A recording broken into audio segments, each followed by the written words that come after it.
Gepleýär Azatlyk radiosu. Hepdeniň jeminiň leýartyny. Gepleşikleri Pragadaky studiodan men Ýogşan Annurwan alyp barýaryn. Hormatly dinleýijiler, bu hepde Azatlygyň web saýtyny iň köp okulan habarlaryň, iň köp dinlenen gepleşikleriň başyny marada Milli Howpsuzlyk Ministrligi polisiýa işgärleriniň mobil telefonlaryny barlaýar diýen atlan çap edilen habar we gepleşik çekýär. Bütün Dünya Sağlık Guramasynyň missiýasy Türkmenistanda pnevmoniýa bar diýse, türkmen resmileri ýok diýär.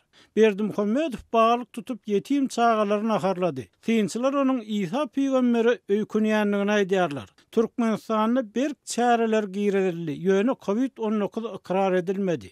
Sağlyk Ministrligi ahir soňy ilaty ýüz maskalaryny giýmek we sosial aralygy saklamagy maslahat berýär diýen atlan çap edilen habarlarymyz hem bu hepde iň köp okulanlaryň beýasligine girdi. Şeýle de dinleýijilerimiz Aşgabatyň köp gatly ýaşaýyş saýynyň üçegine dören ýanyň baradaky gepleşigi köp dinläpdirler.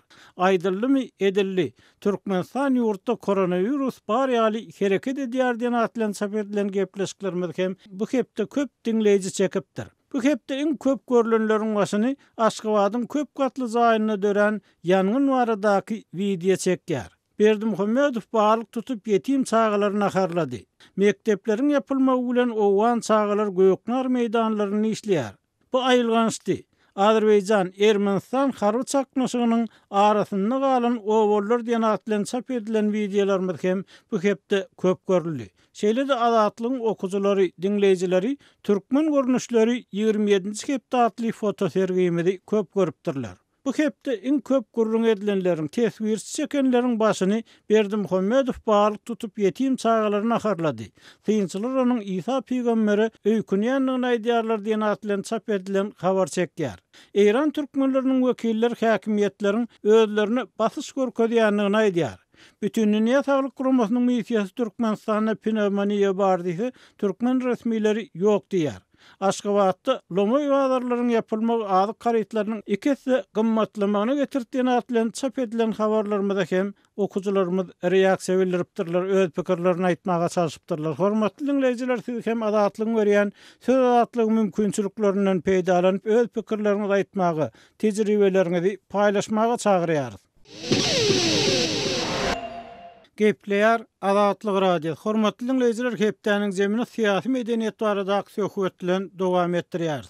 Türkmenistanyň syýasy ykdysady kynçylyklaryň çuňlaşmagy bilen sosial ulgamlarda seslerini eşitdirmek isleýän türkmen häkimiýetlerine göni açyk ýaga ýetaklaýyn, ýüzlerini açman soraw berýän, nägileliklerini bildirýän türkmenistanlylar hem köpelip başlady. Ýöne bir ýerde başga bir mesele hem bar. Sosial ulgamlarda sesini eşitdirýän türkmenistanlylaryň köpelmegi bilen türkmen halkynyň syýasy medeniýet hakyndaky soraw hem keserip ortaga çykdy. Käbirler sosial ulgamlarda bir-biri aýyplamak, kemsitjek bolmak synançyklarynyň açyk we köp taraply diýarygyň, çekişmeleriň açylmagyny böget bolýanlygyny, adamlary çekişmeden çetleşdirýänligini öňe sürdi. Şu aralykda täze syýasy hereketiň liderleriniň biri syýasy medeniýet meselesini gozgady. Eýsem türkmen jemgyýetinde syýasy medeniýet nähili ösürilip bilinär. Şu we beýleki meseleler barada biz Türkmenistanyň demokratik saýlaw hereketiniň liderleriniň biri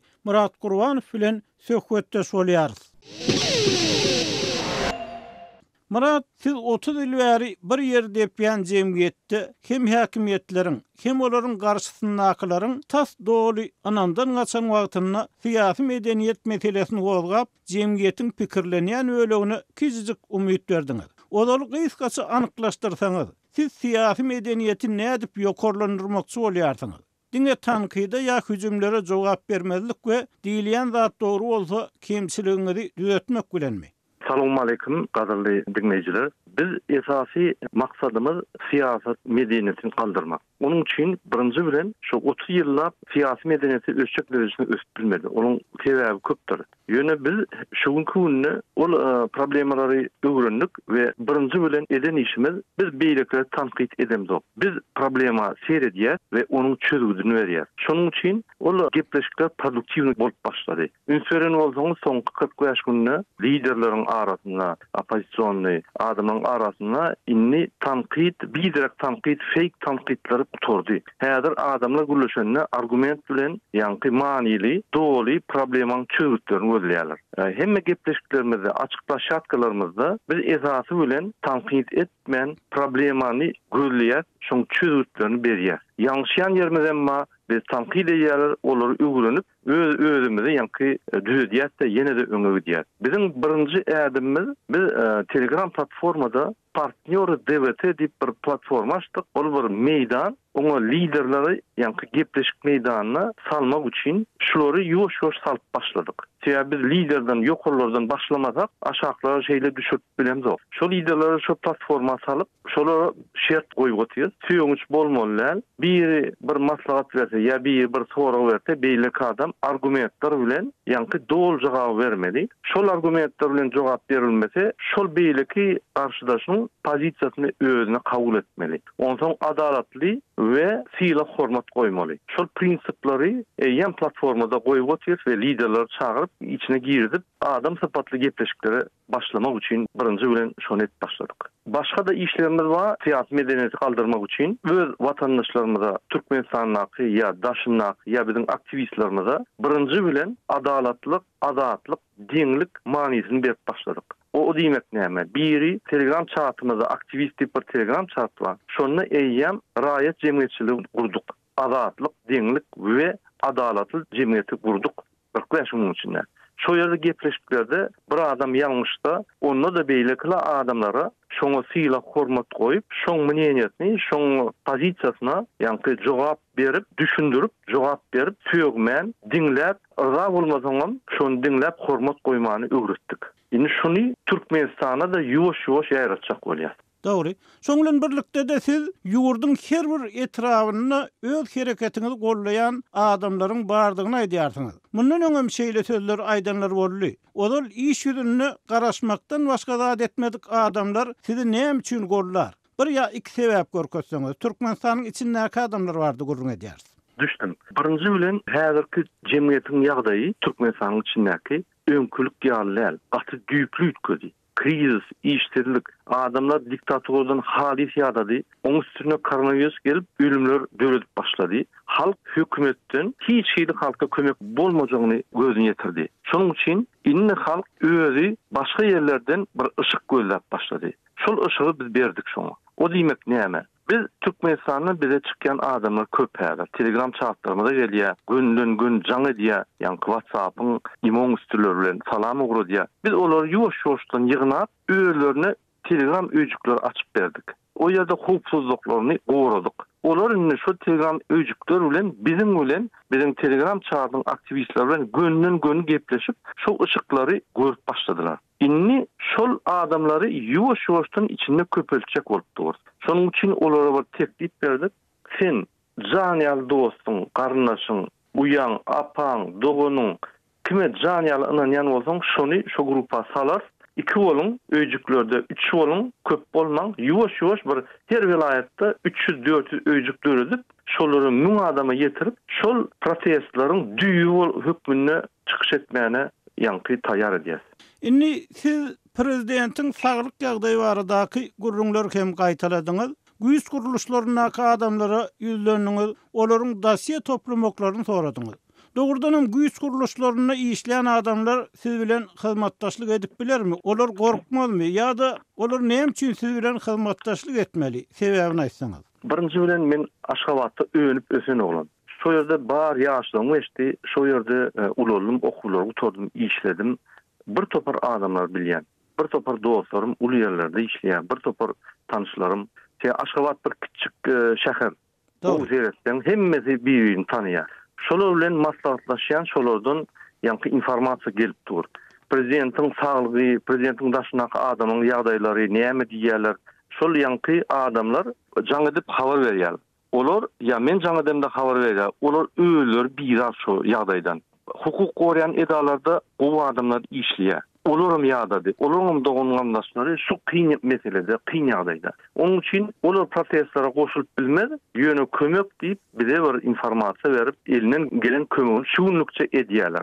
Başka da adamlar çıkıyor, şolun arası bilen ortada duruyan bizim neyme kömök deyip soruyorlar. Biz onlara yumuş veriyor. Şu meselede şu dosyalara şunu seyredimde bize geçirin deyip olur bize kömök ediyorlar. O demek neyme? Halis şu diktatordan dine halk değerli hukuk koruyan idaralar ya başka idaraların adamlara yada değil. Olur bizim videolarımızı görüyorlar. Olur yankı videolardaki diyen rahatları dinlep şu arada öğlerin arasında gurrun ediyorlar. O demek neyme? Demek prezident, diktator ve yanına 3-4 adam arada kaldı. Kalanı yuvaş-yuvaştan halkın tarafına geçip başladı. Inni so kär pikirlere göre Türkmenistanyň esasy oppositsioner prezidentin öýdi bolup durýar, hökümetin öýdi bolup durýar, so öýdüne garşy işleýär diýen pikirler aýdylýar. Onu dogrudanam so hökümetdäki adamlaram so hökümete garşy işlemäge taýin bolup durdygyny siziň pikirinizçe. Hawa bäde bir ütköşüklik wa, ýa-ni prezident wa, prezidentin ýakyn adamlary wa, korrupsioner. Ondan başga da bir topar ministrler wa korrupsioner. Şolar korrupsiýa edip şu prezidenti gollap, şoň üstünde pul gazanýarlar. Ýöne bizim diýen adamlarymyz birinji adamlar däl. Şol ministrlikde işleýän departamentlaryň başlyklary, ýolbaşçy, kiçik ýolbaşçylar, şolar. Ýöne olaň ýokary ýolbaşçylary entek prezident bilen halka garşy opozisiýa bolup durlar. Olar yoş gözü yeterler de halk eyyem bu tarafa geçti. Halka eyyem yankı hükümette işleyen adamlar geç başladı. Onlar sabotaj kurunap başladılar. Onların gözleri yetti her şuna. Yoş-yoştaram olaram gözü yeten başka tarafa giderler de prezidenti ve onun en yakın yankı okrujeniyasına yeki özünü koyarlar. Inni Murat, şu wagtda çenli siyasi harekete başlanlar esasan çalt özgörüşlügi bil bagladylar. Sizde uzak möhletli programma barmy? Ýurtda kanunyň hökm rewanlygyny gazanmak, gorap saklamak üçin udagynyň işlejek adamlar ne edip yetiştirmeli? Ya bir öz-özünden bolar öýdärsiňmi? Yok, öz-özünden hiç tap bolmaz. Bizim başta hareketi açılmazda şolun politik platformasını yazdık. Onu düzüp yazdık. Şu platforma gelecek 10 yılın platforması. Ondan başka da sosyal, iqtisadi programmasını tayyar etkili otuyoruz. Onun bir 10 yıllık programı. Onun için ne hemme düyüpli yankı pudoklar halkın sosyal ýagdaýlaryny düzeltmek boýunça reformalar berildi. Inni şu ýerde kim şu reformaları durmuşa geçirer? Näýeli toparlar dörer diýip bir dogry meseleni goýdum. Onu häzir şu biz hareketimizde aktivistler var. Yani aktivist demek näme? Şu Türkmenistany özgörüşlere güýjüni goýup biljek, Türkmenistanyň içindäki yani politik özgörüşlere öz janyny goýup biljek adamlar. Onun içinde molimler var, injenýerler var, arasda adamlar var, işçiler var, hemmeler var. Şol her kimi okuýana göre ýuwaş-ýuwaş biz Telegram chatda topar döret başladyk. Mysal üçin özgörüşlü programa topary. Onun içine kimde kim ekonomik finans tarafından işlen olsa, uru yerlerde işlen olsa, ya tecrübesi bağ olsa, ya da diplomlar var olsa, şu topara koşup başladık.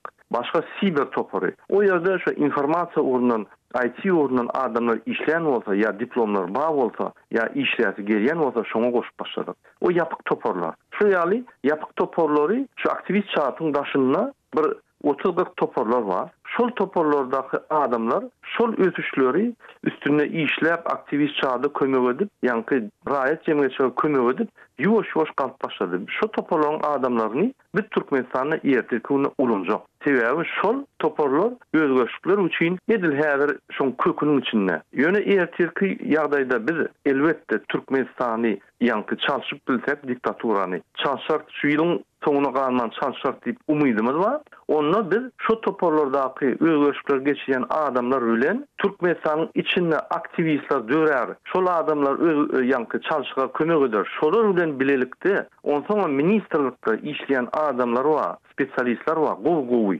Olar bilen bilelikde şu özgörüşler eder. Biz dine her ministrlikde ýokary ýolbaşçylaryny aýrar. Sebäbi olar eýýem özüniň korrupsiýon skemalary bilen, özüniň dünýä garaşy bilen dogry özlerini anyklatdylar. Inni olar çalışmaly.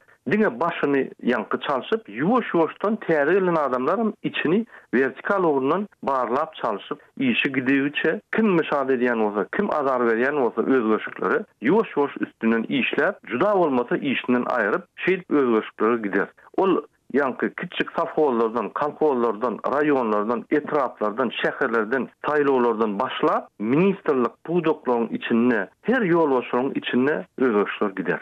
Siz Türkmenistanyny gysga wagtda boljak özgörüşlük hakyny gurrun edýärsiňiz. Şoňulum bir wagtda da Türkmenistanyny bu ýagdaý ulak ýyllaryň dowamyny söz azatlygyny ýok etmek bilen, adamlaryň hukuklaryny ýok etmek bilen, baskalamak bilen döredildi. Synçylaryň köpesiniň pikirine görä adamlar öz hukuklaryny bilen oklar. Şoňulum birlikde de öz hukuklaryny bilýän adamlar hem gorkuda ýaşaýarlar. İkinji tarapdan käbir pikirlere görä türkmenlerde menmenlik meselesi var. Siz men diýen türkmenistanlylar dogrudanam başga pikire çydamlylygy, söz azatlygyna, adalatlyk we azat saýlawlara gelip biler öýdýärsiňizmi? Öz aýdyşyňyz ýaly bu şeýle çalt bolup biljek zatmy?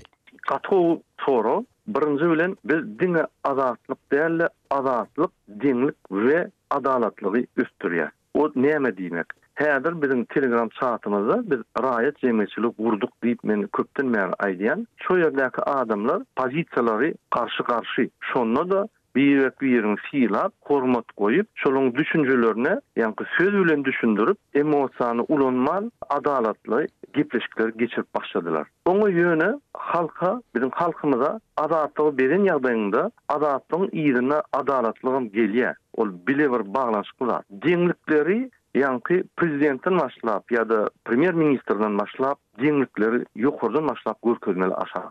Kimde kim adam hukuky bozulgan bolsa, premier ministr ya prezidenti suwda berip bilýän bolsa, o deňlik bolup başlaýar. Onda ol deňligiň işleýänini görýär. Adatlygy bar bolsa, adalatlygy bar bolsa, deňligem özü gelen bolsa, onda bu adam raýat jemgyýetçiligiň içinde ösýän adam, ýani adalatlyk bolmasa tanqid edilýän adamy dönýär. Onu biz ýani ýokurdan başlap aşağı urukdurar. Ýöne bizim halkymyz bir başga halk, ol bir başga halklar ýaly däl halk diýip düşünje ýalan. O düşünje ýalňyş düşünje. Näme? Bizim halkymyz başga halklar ýaly azatlygy, deňligi, adalatlygy görýän halk. Ýöne şulary 30 ýyllap prezidentler hukuklaryny alyp gorkuzyp, diňe adalatsızlyklary görkezip şu derejeye ýetip. Onu eger açyp başlap adalatlygy, azatlygy we deňligi görkezsek, bular gaty tiz elnalarlar. Bizim pikirimizçe şu 3 ýyldan geçmedi. 3 ýyldan soň özgeşik başlandan soň siz bizim döwletimizi tanımasyňyz. Hormatly dinleýijiler, Türkmenistanyň demokratik saýlawatly halk hereketiniň liderleriniň biri Murat Gurbanow bilen söhbetdeşligimizi dinlediňiz. Bu söhbetdeşlik boýunça sizde nähil sorag ýa pikir bolsa, adatlyga iý bermeňizi, öz tejribelerinizi, pikirlerinizi paýlaşmaňyzy haýyş edýäris.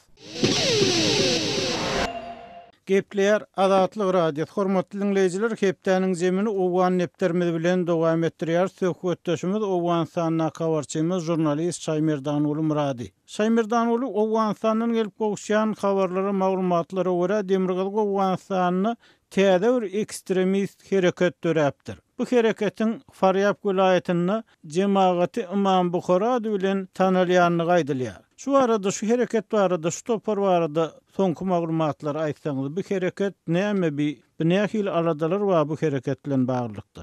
Demirgazyk Owganistanyň Faryab welayatynyň hakimi Naqibullah Faýyk metbuata beren gurununda Kutibey Imam Bukhariya böleki ady bilen aýdylanda Jemagat Imam Bukhari adynda daşary ýurtly ekstremist toparyň herekete başlandygyny aýtdy. Jemagat Imam Bukhari adly topar Awgan güýçleriniň onlarçasyny ýesir alypdyr. Ýesir alynan eskerleriň suratlaryny Telegram sahypasynda ýaýratdy. Olar Demirgazyk Owganistanda hereket edýändigini resmi taýdan eglan edip, Awgan güýçlerini ýesir alandyklaryny Telegram sahypasynda ýaýratdy. Şondan soň bu Jemagat Imam Bukhari adynda bir hereketiň tapylandygy barada media maglumat verildi. Şaýmerdan onu odal bu hereket barada hiç maglumat ýok da ýa-da bu hereket öňden barmy, bilinmeýän hereketmi? Bu nereden geldi?